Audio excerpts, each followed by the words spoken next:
Okay, so quick question for you, Hmm. for you listening right now. When you pick up an ancient text, let's say the Bible, or another historical narrative, do you ever find yourself just skimming, Oh, absolutely. especially over the long lists of names, Yeah. the genealogies? It's a natural impulse for, I think, for any modern reader. We're sort of trained to look for the action, right? The conflict, the dialogue. And you see a column of names and your brain just says, okay, this is filler. Let's skip to the good stuff. Exactly. Skip to the next scene. But what our sources are pointing to today is that in many of these ancient Eastern texts, that is the good stuff. Yeah. That's the key to the entire story. It really is. And that's what this deep dive is all about. We're going to be focusing on one very specific, very famous genealogy, the lineage of Jesus as it's presented in Luke's Gospel, chapter 3. So if you're someone who's really curious about the literary genius of the New Testament, or maybe you're just prepping for a discussion where these foundational ideas about Jesus' identity are going to come up, this is for you. Our whole mission today is to unpack Luke's very specific, very deliberate choice, because he does something different. Matthew, for instance, he stops his genealogy at Abraham. The father of the Jewish people. Exactly. But Luke traces the lineage all the way back, way past Abraham, all the way to the very first man, Adam. And then, and this is the crucial part, he takes one final step back. He calls Adam the son of God. That's the move. And we want to figure out what profound theological and literary purpose that seemingly dry list serves. Oh. What is Luke hiding in plain sight about the core identity of Christ? Especially through those two big titles he used for himself over and over again, Son of Man and Son of God. And here's the spoiler, I guess, the thing that's going to anchor our entire investigation. Okay. The key to understanding Luke's whole project lies not just with Adam, but in the specific and often tragic identity of Adam's second son, Abel. Abel. We're going to explore how the identity, the typology, and the fate of Abel fundamentally frames the entire mission and self-identification of Jesus Christ. So we're diving into the part that most people skip over to find the actual argument. I love it. Let's get into it. Let's do it. So let's start by just confronting that modern bias we just talked about. Yeah. We in the West, especially, post-Enlightenment, we see history and lineage as primarily scientific. It's about data. It's about facts. And if there are inconsistencies, we flag them as errors. And Luke's genealogy is famous for that, right? When you put it side by side with Matthew's, they don't line up. They absolutely conflict, especially after they get past King David. The list of ancestors from David down to Joseph, they're just different. And some scholars have pointed to, let's say, fudged generations. What do you mean by that? Well, names that might have been added or skipped, for example, between Zerubbabel and Joseph, maybe to hit a certain symbolic number of generations or, to avoid listing a particularly unappealing or disgraced ancestor. But from our modern perspective, that sounds like cheating.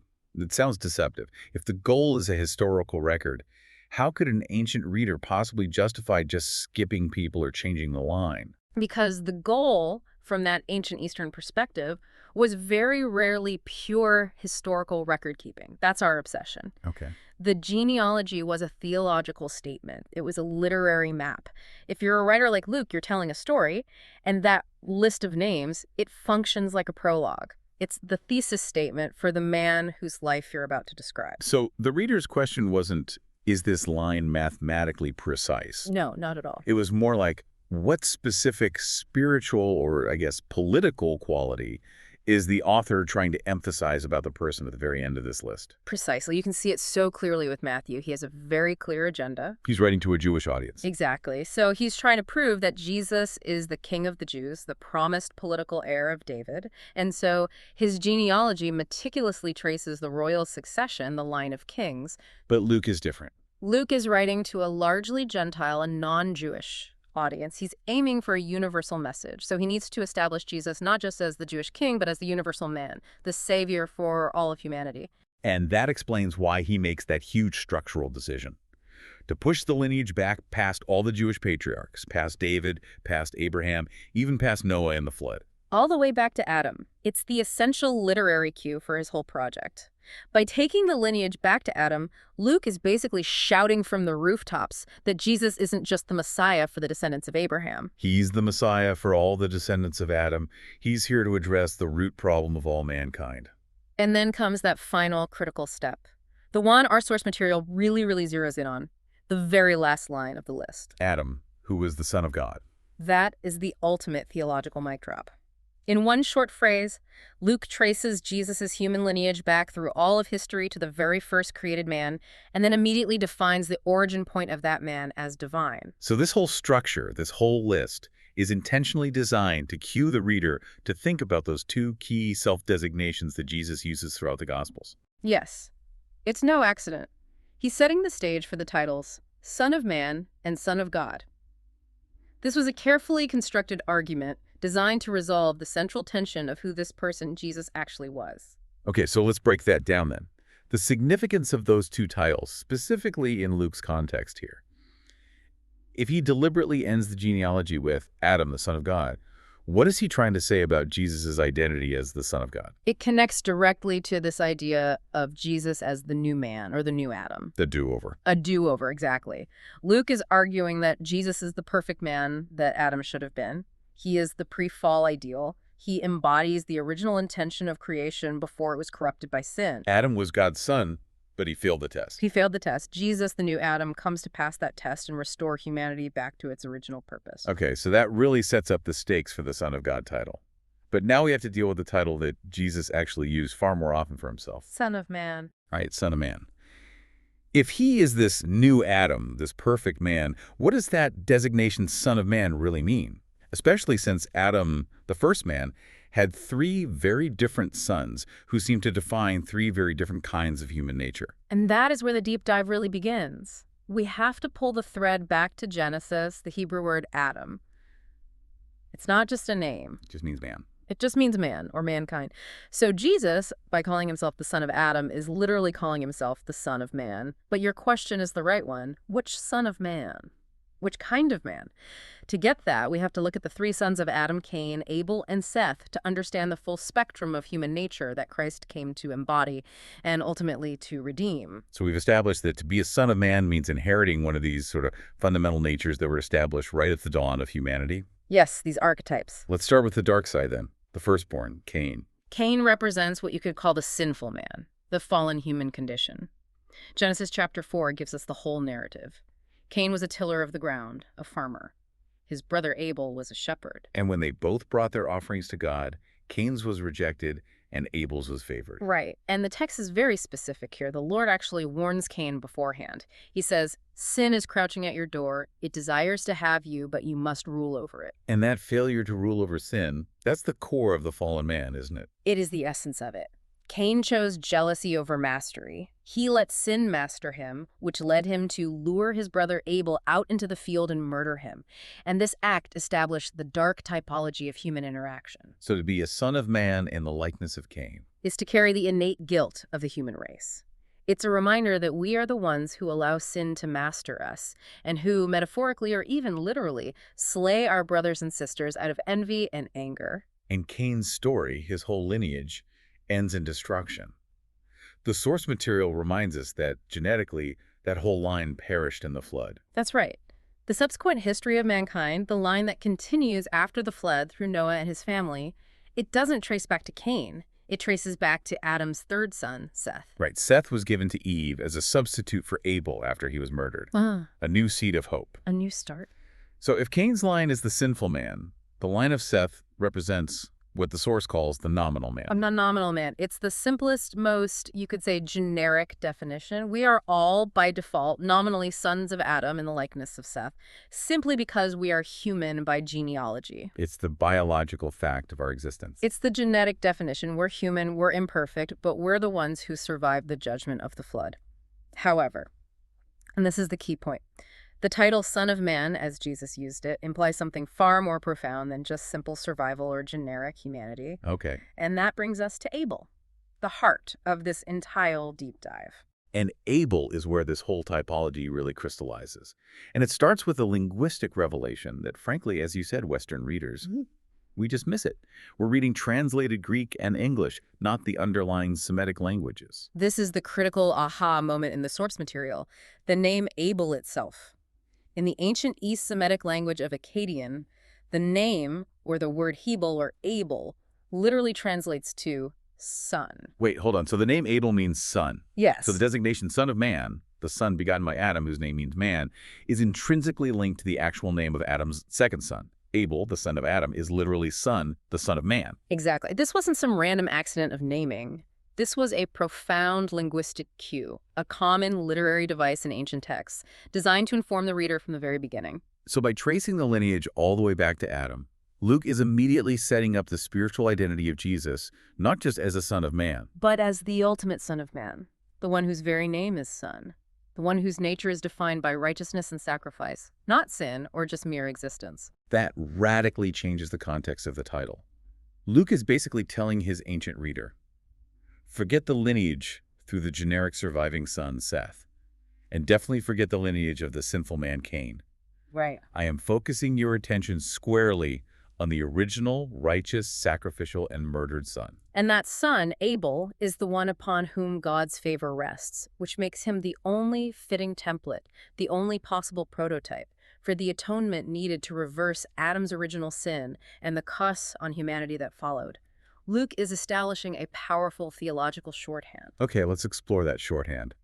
Now that we understand the name connection, we can look at the specific facts presented about Abel back in Genesis chapter 4 and see how they are just perfectly overlaid onto the life and mission of Christ. It confirms this was an intentional typology. If we just break down the characteristics of Abel from that short passage in Genesis, we see Jesus' identity reflected in 4 specific, incredibly potent ways. Ways that an ancient Jewish audience would have immediately recognized as prophecy being fulfilled. Okay, let's go through them. Fact number 1 is Abel's occupation. The text says he became a herder of flocks. He was a shepherd. A shepherd. This immediately establishes a contrast with Cain, the tiller of the ground, the farmer. And Jesus uses this identity for himself explicitly. Over and over, he calls himself the Good Shepherd. And this title isn't just some, gentle pastoral analogy. It carries the full weight of Genesis 4.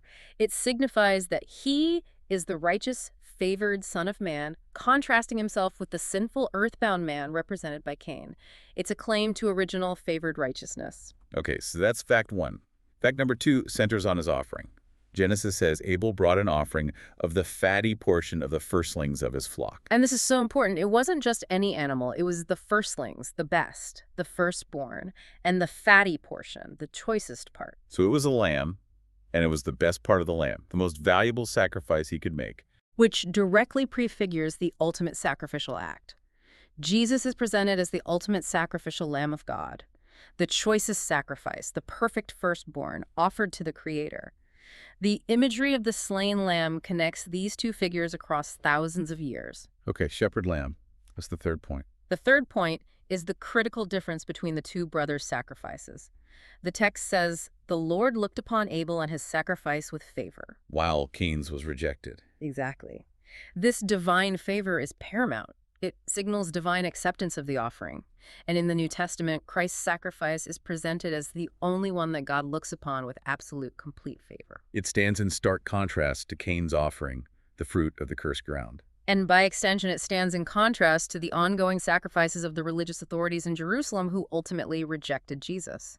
They were, in a sense, still offering the rejected fruit of the ground while failing to recognize the acceptable lamb standing right in front of them. Wow. Okay. And the fourth point is the tragic end of the story. The tragedy. Abel was killed by his brother, Cain, who is the manifestation of the sinful man. And Jesus. And Jesus was killed by his own brothers, specifically the Judean Jewish rulers, the Sanhedrin, who condemned him to death. The parallelism is chillingly exact. In the first story, the tiller of the ground kills the shepherd. And in the second, the religious authorities, who are so tied to the temple economy of grain offerings and the law of the land, they kill the ultimate shepherd and the ultimate lamb. It's a perfect mirror. So the righteous son of Adam, the Abel type, was slain for his righteousness, killed out of his brother's jealousy. And so he becomes the single, ultimate, fitting atonement for all of Adam's failures. This connection really explains why that title, Son of Man, was so important to Jesus. It was a continuous identity claim. Every time he used it, he wasn't just saying, "I'm human." He was claiming to be the returning perfect man, the original slain righteous son. But the story of Abel doesn't just end with his murder. And this is where the theological stakes just explode.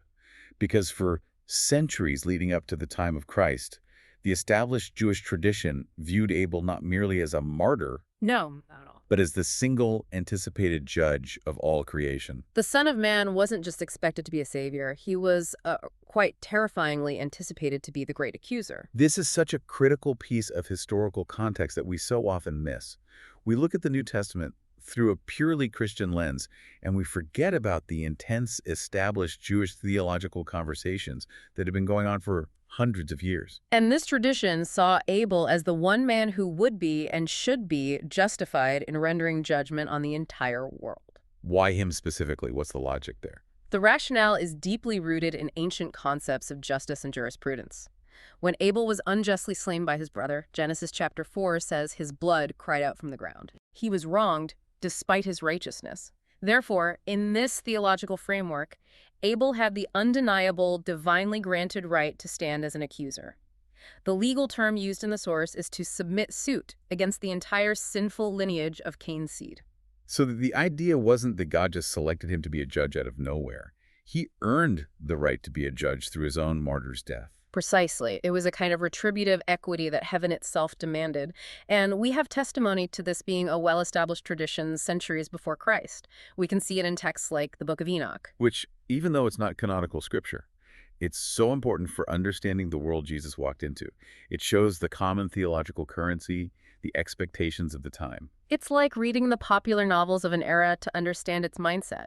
And in Enoch, written around the 2nd or 3rd century BC, it discusses the spirits of the dead petitioning in heaven. It's a powerful image. So what does Enoch say about Abel? Chapter 22 of Enoch details this scene vividly. The narrator sees the spirits and asks about a specific voice that seems to be making a legal case. And the angel Raphael explicitly identifies it. He says, "This is the spirit which went forth from Abel, whom his brother Cain slew, and he makes his suit against him till his seed is destroyed from the face of the earth." Wow. And his seed is annihilated from amongst the seed of men. That is shockingly clear. It's not subtle. The common expectation was that the Son of Man, the returning Abel, would be an absolute, uncompromising judge, an accuser demanding the complete annihilation of the damned. His judgment wasn't just a possibility. It was an active, ongoing legal petition in heaven, guaranteed by his righteousness. And this anticipation was still very much alive right up to the time of Jesus and immediately after. We see even more confirmation in another crucial Jewish apocryphal text, the Testament of Abraham. And that's from the 1st or 2nd century AD, so it's contemporary with the early Christian movement. Exactly. And in chapter 13 of that text, Abraham is shown the process of judgment in the afterlife. He sees this terrifying judge weighing souls, and he asks who it is. And what's the answer?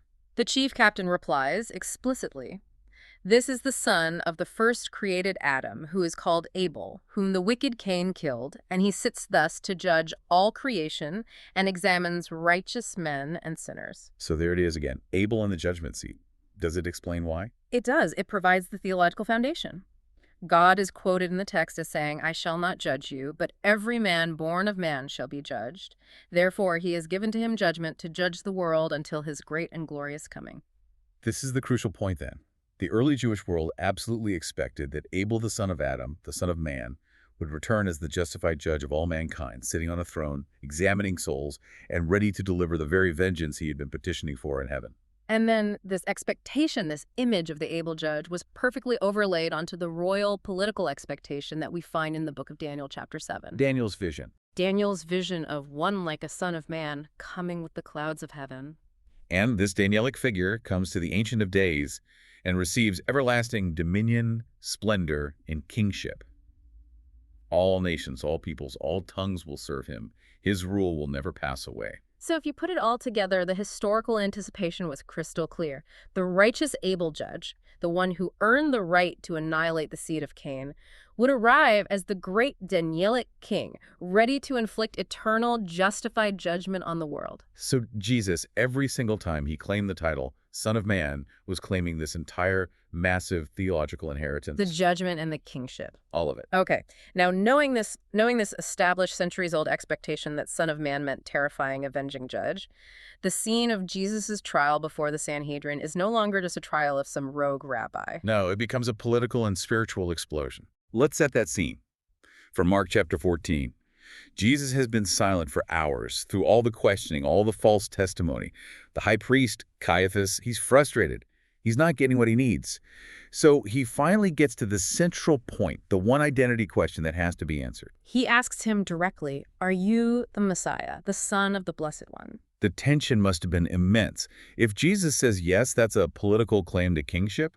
But the Sanhedrin can't execute him just for political claims. Rome is the one that executes political agitators. Right, they needed a religious charge. They needed blasphemy. And Jesus answers with the most specific, the most targeted, the most explosive affirmation possible. He says, "I am, and you will see the Son of Man seated at the right hand of the power and coming with the clouds of heaven." He says, "Yes, I am the Messiah." But then he immediately fuses that claim with the title of the Judge King from Daniel 7. He's claiming not just to be a Messiah, but to be the final, ultimate Danielic Son of Man. The returning Abel. The returning Abel. And the reaction from the high priest is immediate. It's violent. He tears his garments. Which was the traditional sign of ritual horror. It was a public condemnation of blasphemy. He declares, "You have heard the blasphemy." They all condemned him as deserving to die. And this is the key. They didn't condemn Jesus simply for calling himself the Messiah. Lots of people had claimed to be the Messiah. They condemned him because he claimed to be the ultimate judge. He fused the Son of God title, the new Adam, with the feared Abel judge title, the Son of Man, and then claimed a seat next to God himself at the right hand of the power. The implication for them must have been absolutely horrific. They understood the full weight of the title Jesus was claiming. If this man truly was the righteous Abel, the justified judge. And they were, in that very moment, acting as Cain's seed and killing him for the second time in history. Then the consequence for them was absolute guaranteed annihilation. According to the very tradition laid out in the Book of Enoch, they had just sealed their own fate. They had just murdered the returning judge whose spirit had been making suit in heaven for millennia, demanding the destruction of their lineage. The logical expectation for them when the Son of Man returned on the clouds was infinite wrath, the judgment of fire. The entire world was waiting for the judge to come and bring retribution. But then Jesus takes this massive, divinely established authority and uses it in a way that absolutely no one saw coming. And this is the great reversal. This is the complete reframing of the Son of Man's entire mission. He takes the divinely established authority to judge and instead uses it for the exact opposite purpose. The forgiveness of sins. The forgiveness of sins. We see this powerful contradiction so clearly in that story from Matthew chapter 9 with the paralytic. His friends bring him to Jesus, and they're obviously expecting a physical cure, a miracle of healing. But Jesus looks at him and first addresses the root issue, the spiritual sickness. Right. He says, "Courage, child, your sins are forgiven." And this action immediately provokes the religious authorities who are watching. The scribes. They immediately recognize the seismic implication of what he just said, and they think to themselves, this man is blaspheming. Because in their entire theological system, only God had the power to forgive sin, or maybe the temple apparatus, through the system of sacrifice. For a man, a rabbi from Galilee, to just declare it, it was usurping the role of the Creator. And Jesus knows what they're thinking. He challenges them directly, and he links the two actions, healing and forgiving, explicitly to his newly defined role as the Son of Man. Right. He asks them, which is easier to say, your sins are forgiven, or to say, rise and walk. But that you may know that the Son of Man has authority on earth to forgive sins. And then he turns to the paralytic and heals him. It's such a radical redefinition of the judge's authority. The righteous son of Adam, who has all power in heaven bestowed upon him to execute judgment, instead uses that authority to grant grace and pardon on earth. And we have to just keep emphasizing how deeply this contradicted the popular anticipation of the time. For centuries, post-exile, post-Hellenization, the Jewish people were desperate for justice. They were an occupied people. They wanted justice against their oppressors, the Gentile beast nations like Rome. They craved retributive equity. They wanted the Son of Man to come down, smash the Roman legions, and establish the eternal Davidic kingdom. They didn't want a spiritual reformer. They wanted a political avenger. They wanted the Abel judge to finally unleash the eternal wrath and punishment that had been building up since his murder at the dawn of time. And Jesus delivers the exact opposite message. He tells them the Son was sent not to fulfill the expectation of the judge demanding annihilation, but to redefine what divine justice actually looks like. John's gospel confirms this so profoundly. That famous passage, John 3:17. For God did not send his Son into the world to condemn the world, but that the world might be saved through him. So the righteous judge refuses to condemn the unrighteous. The people listening must have been thinking, why? Why is the promised judge being so inconsistent with centuries of tradition that built up his role as the great accuser? But if we look all the way back to the very beginning of the human story, we see that God himself actually established the precedent for this kind of forgiveness, even for the original murderer. We have to go back to Cain. We have to revisit Cain because God's interaction with the original sinner, Cain, sets the entire stage for Jesus' revolutionary message of grace. So let's go back to Genesis 4, right after the murder. Yeah. Cain is terrified. He tells God, "My punishment is more than I can bear. Anyone who finds me may kill me at sight." He's expecting swift, proportional retribution, an eye for an eye. He expects what he deserves, and what does the Creator do? Does he say, "You're right, justice must be served"? No. He places a protective mark on the murderer. He protects him. He protects him, assuring him, if anyone kills Cain, Cain shall be avenged 7 times. God spares the life of the murderer and reserves the right to judgment entirely for himself. That is a critical point that is so easy to miss. God protected the life of the sinful man. He established a law of retribution, but it was his law, not man's law. That sevenfold avengement was a promise that if humanity bypassed God's authority and executed their own justice on Cain, They would face complete divine retribution. It was a promise of protection for Cain, not a license for humanity to practice vengeance. it was designed to stop the cycle of endless human-driven revenge from the very beginning. But humanity almost immediately failed to grasp this concept. We twisted the divine promise of protection into an authorization for endless aggression, and we see this perfectly with Lamech, Cain's a descendant. 7th-generation descendant of Cain. And Lamech kills 2 men, and then he boasts to his wives about it. He takes God's promise of protection for Cain and just twists it into this boast of infinite personal vengeance. Lamech's quote in Genesis 4 is the ultimate expression of the sinful man's psychology. He says, "If Cain is avenged 7 times, then Lamech 77 times." This is so much more than just a simple boast. It's the philosophical foundation of eternal escalation. Okay, let's break down that number, 77. In the ancient Near East and in the biblical context, the number 7 represents completeness, totality. Right. To be avenged 7 times means to be completely avenged. So Lamech's moved to 77 times. It's not just a bigger number. It emphasizes utter, unquestionable, multiplied completeness of avengement. It's the mindset of the world, isn't it? If you wrong me, I don't just want justice. I want ultimate, excessive, totalizing retribution that goes far beyond the original offense. And Lamech uses the sanctity of God's original promise to justify his own petty violence and promise infinite revenge in his own name. It's the ultimate consumerist focus on seeking justice for the self. That Lamech mentality, escalating violence and expecting divine protection for it, that feels like every online argument today. It's a timeless psychological flaw rooted right there in the Cain lineage. And this brings us full circle to Jesus' most revolutionary reversal. The Son of Man, the returning judge, takes this ancient tradition of infinite vengeance and flips it completely into infinite grace. This is Matthew 18. Peter comes to Jesus with a question that is deeply rooted in this very tradition. He asks, "Lord, if my brother sins against me, how often must I forgive him? As many as 7 times. And Peter thinks he's being incredibly generous. He's offering complete forgiveness, using that number 7 as the symbol of totality. He's saying, should I forgive completely? He thinks he's acing the test. He does. But Jesus immediately answers him by flipping the Lamech tradition on its head. He says, I say to you, not 7 times, but 77 times. And that's not a number we're supposed to literally count to. No, it's a complete philosophical reversal. The son of Adam in the spiritual image of Cain, represented by Lamech, thinks in terms of infinite avengement 77 times. But the Son of Man who comes among us in the image of Abel, Christ, thinks in terms of eternal and infinite forgiveness 77 times. The new Adam calls us to reverse our worldly focus on seeking proportional justice and retribution, which is the Cain mindset, and instead to become like Abel, like Christ.